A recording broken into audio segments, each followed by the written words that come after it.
অসুররাজ হিরণ্যকশিপুর পুত্র প্রহ্লাদ ছোট থেকেই বিষ্ণুর ভক্ত ছিলেন। এরপরে একদিন অসুররাজ হিরণ্যকশিপু তার পুত্র প্রহ্লাদকে পাহাড় থেকে ফেলে দেওয়ার চেষ্টা করছিলেন, পাহাড়ের একদম উঁচু চূড়া থেকে। ভক্ত প্রহ্লাদকে তার পিতা হিরণ্যকশিপুর এই হত্যার প্রচেষ্টা দেখে সেখান থেকে রক্ষা করার পর বিষ্ণু সিংহের মাথা ও মানুষের শরীর এই দুই রূপে আবির্ভূত হয়েছিলেন, যেখানে তাকে বরাহ ও নরসিংহ উভয় অবতারকেই একত্রে দেখা যায় এবং তারপরে বিষ্ণু বরাহ নরসিংহ রূপ ধারণ করেন। হিরণ্যকশিপুর মৃত্যুর পর তার পুত্র প্রহ্লাদ তার সম্মানে একটি মন্দির নির্মাণ করেন, সেখানে পূজার্চনা শুরু হয় আর স্থানটির নাম রাখা হয় সিমাচলম, অর্থাৎ সিংহের পাহাড়। আসলে সিমাচলম এই মন্দিরটি ভগবান বিষ্ণুর উদ্দেশ্যে নিবেদিত একটি মন্দির, যেটি ভারতের অন্ধ্রপ্রদেশের বিশাখাপত্তনম শহরে সমুদ্রপৃষ্ঠ থেকে 300 মিটার উঁচুতে সিমাচলম পর্বতে অবস্থিত। আর ভাইজ্যাক ট্যুরের দ্বিতীয় দিনের প্রথম গন্তব্য আমাদের এখানেই ছিল। চলুন আজকে আপনাদেরকে সিমাচলম মন্দির সম্পর্কে অনেক বিস্তারিত তথ্য দেব রাস্তায় যেতে যেতে। এখানে একটা ছোট্ট ইনফরমেশন দিয়ে রাখি, সিমাচলম হিল এরিয়াতে গাড়ি প্রবেশের ক্ষেত্রে অল্প পরিমাণে টোল ট্যাক্স বা এন্ট্রি ফি দিতে হয়। অর্থাৎ এখানে 4 হুইলার বা 4 চাকার প্রবেশে 30 টাকা, বাইক প্রবেশে 10 টাকা, লরি প্রবেশে 75 টাকা, ম্যাক্সি ক্যাব প্রবেশে 40 টাকা এবং মিনি বাস 100 টাকা এবং বড় বাসের ক্ষেত্রে 200 টাকা, এরকম করে চার্জেস এখানে কিন্তু প্রথমেই দিয়ে তারপরে আপনারা সিমাচলম যে হিল এরিয়া রয়েছে সেখানে প্রবেশ করতে পারবেন। তো রাস্তায় যেতে যেতে আমরাও ঠিক একইভাবে, আমরা যেহেতু একটা ট্রাভেলার গাড়িতে যাচ্ছিলাম সেই কারণে আমাদেরও এখানে 100 টাকা প্রবেশ মূল্য দিয়ে তারপরে হিল এরিয়াতে প্রবেশ করতে পেরেছিলাম। সিমাচলম মন্দিরের ক্ষেত্রে কিছু ছোট্ট ইনফরমেশন আপনাদের জানা দরকার, সেটা আপনাদেরকে জানিয়ে রাখি। এখানে সপ্তাহের শেষ অর্থাৎ শনি ও রবিবারের তুলনায় সোম ও মঙ্গলবার এই মন্দিরে কিন্তু ভিড় কম হয়। আর যখন আপনারা সিমাচলম মন্দিরে আসার জন্য প্ল্যান করবেন, চেষ্টা করবেন একদম আর্লি মর্নিং অর্থাৎ সকাল 6:30 থেকে 9টার মধ্যে মন্দির ঘুরে আসতে, তাহলে ভিড়টা কম পাবেন। আর বেলার দিকে ভিড় কিন্তু অনেকটাই বেশি হয়।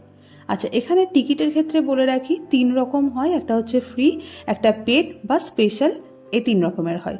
ফ্রির ক্ষেত্রে লাইনটা অনেকটাই লম্বা হয় মন্দিরে ঢোকার ক্ষেত্রে, আর পেডের ক্ষেত্রে 2 রকম আছে, একটা 100 টাকা, একটা 300 টাকা। 300 টাকার লাইনটা একটু কম হয়, তাড়াতাড়ি আপনারা মন্দিরে প্রবেশ করতে পারবেন।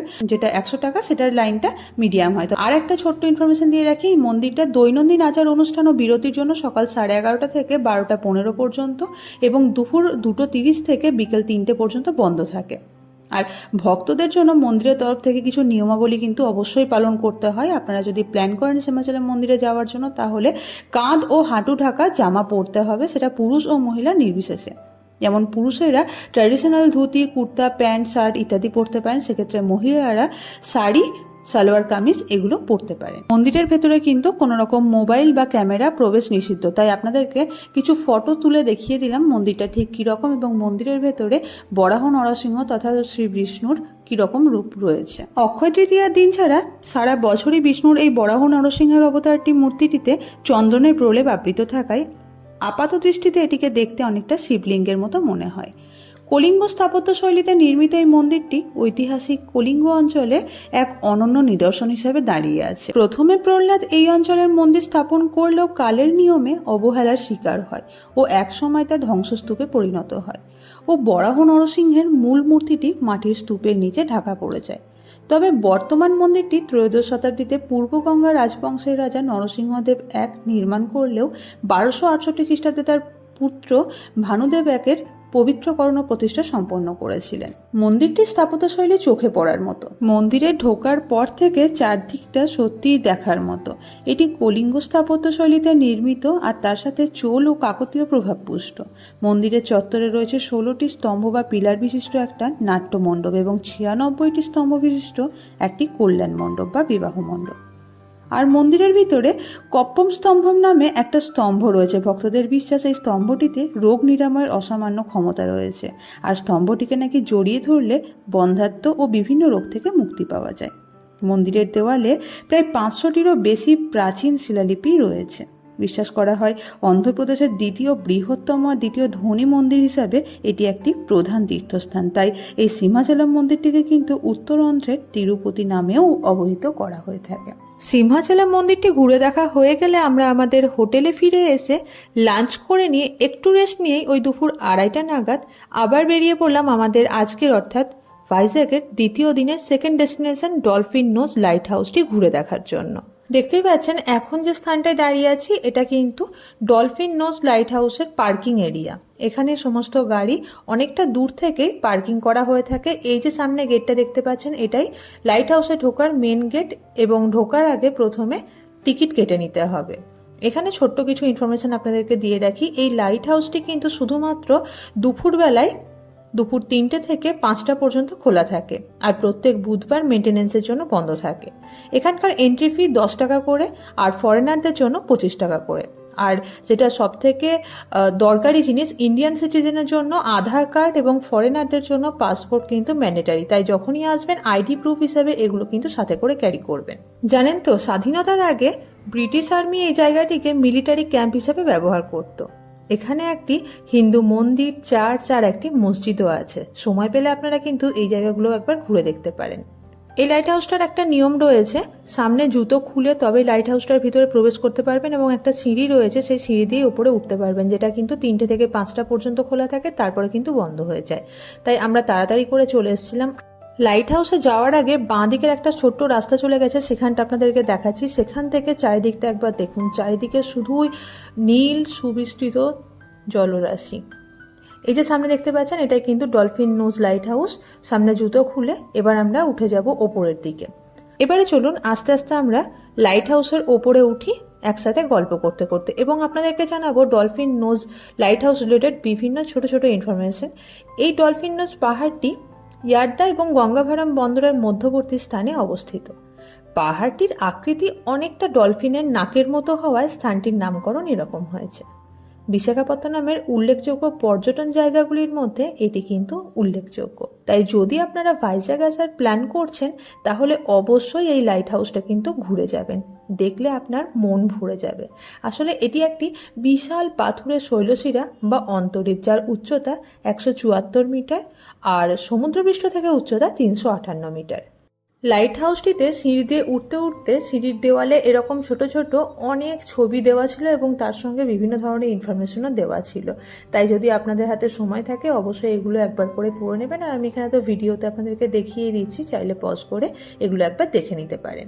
আর এই দেখুন, গল্প করতে করতে চলে এসেছি লাইট হাউসের একদম ওপরে। এই লাইট হাউসটা থেকে আমি আপনাদেরকে আজকে পুরো শহরটির একটা 360 ডিগ্রি প্যানোরামিক ভিউ দেবো।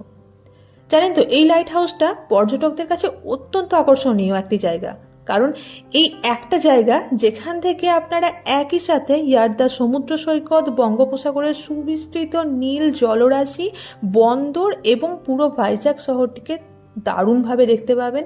একটা 360 ডিগ্রি প্যানোরামিক ভিউ কিন্তু এখান থেকে পাবেন। এই যে সামনে দেখতে পাচ্ছেন, ওই যে বাঁ দিকে শহরটা দেখতে পাচ্ছেন, ওটাই কিন্তু ভাইজ্যাগ শহরটা। আর সামনে দেখতে পাচ্ছেন সবুজে সবুজ পুরো জায়গাটা, আর ওই পিছনের দিকে পাহাড়, আর শহর থেকে এই যে সামনে দেখতে পাচ্ছেন সুবিস্তৃত নীল জলরাশি, এটাই হচ্ছে বঙ্গোপসাগর। দেখতে পাচ্ছেন কি সুন্দর দেখতে লাগছে।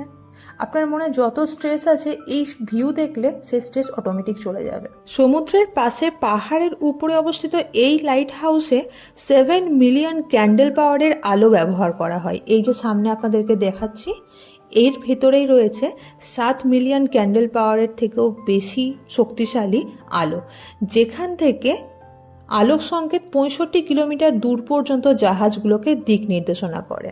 এই পাহাড়টিতে অবস্থিত এই লাইট হাউসটি নাবিক ও স্থানীয় জেলেদের ভারতীয় জলসীমায় নিরাপদে চলাচল করতে সাহায্য করে। যখনই আমি এই সমুদ্রের দিকে তাকাচ্ছি আর তার পাশে এই সবুজ ঘন জঙ্গল, তখনই যেন মনে এক অপার শান্তি আমি ফিল করতে পারছিলাম।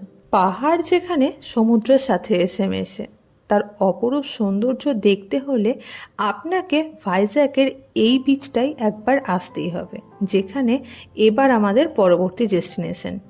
এখানে পূর্বঘাটের ঘন সবুজ পাহাড় সোনালি বালুকাবেলা ও বঙ্গোপসাগরের সাথে মিলিত হয়েছে, এবং এই যে বিচে এখন বা সমুদ্র সৈকতে আমরা যাচ্ছি, এই রাস্তাটা কিন্তু ভীষণ সুন্দর। ডলফিন নোজ থেকে মাত্র 4.6 কিলোমিটার দূরত্বে অবস্থিত আঁকা বাঁকা ঘন বনের মধ্যে দিয়ে আমরা এই রাস্তাটায় যাচ্ছি।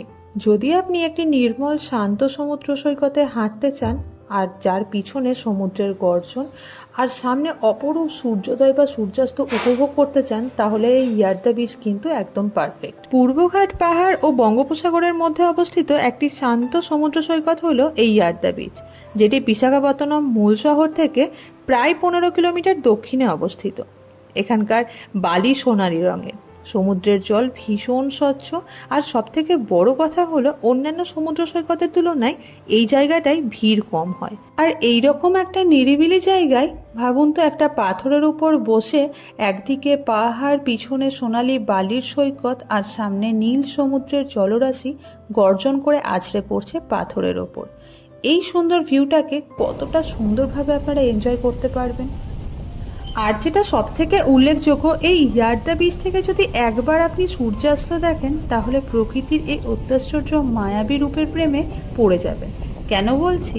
আপনারাই দেখুন, সোনালি বালি আর কালো পাথরের ওপর যখন বঙ্গোপসাগর এসে গর্জন করে ধাক্কা খাচ্ছে, তখনই পাহাড়ের পাশ থেকে সূর্যমামা চুপ করে অস্ত যাচ্ছে।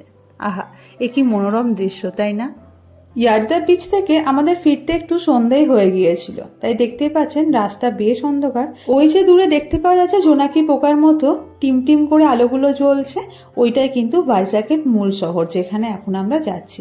এবং এইভাবেই আমাদের আজকের অর্থাৎ দ্বিতীয় দিনের যে সমস্ত ঘোরার জায়গাগুলি ছিল সেগুলো আমরা ঘুরলাম। এবার সন্ধ্যাবেলায় চাইলে আপনারা আরকে বিচে একটু ঘোরাফেরা করে নিতে পারেন, অথবা সামনে যে রামকৃষ্ণ আশ্রম রয়েছে সেখানেও আপনারা গিয়ে একটু টাইম কাটিয়ে আসতে পারেন। আশা করছি সমস্ত ইনফরমেশন আপনাদের সাথে শেয়ার করেছি। ভালো লাগলে অবশ্যই লাইক শেয়ার করতে ভুলবেন।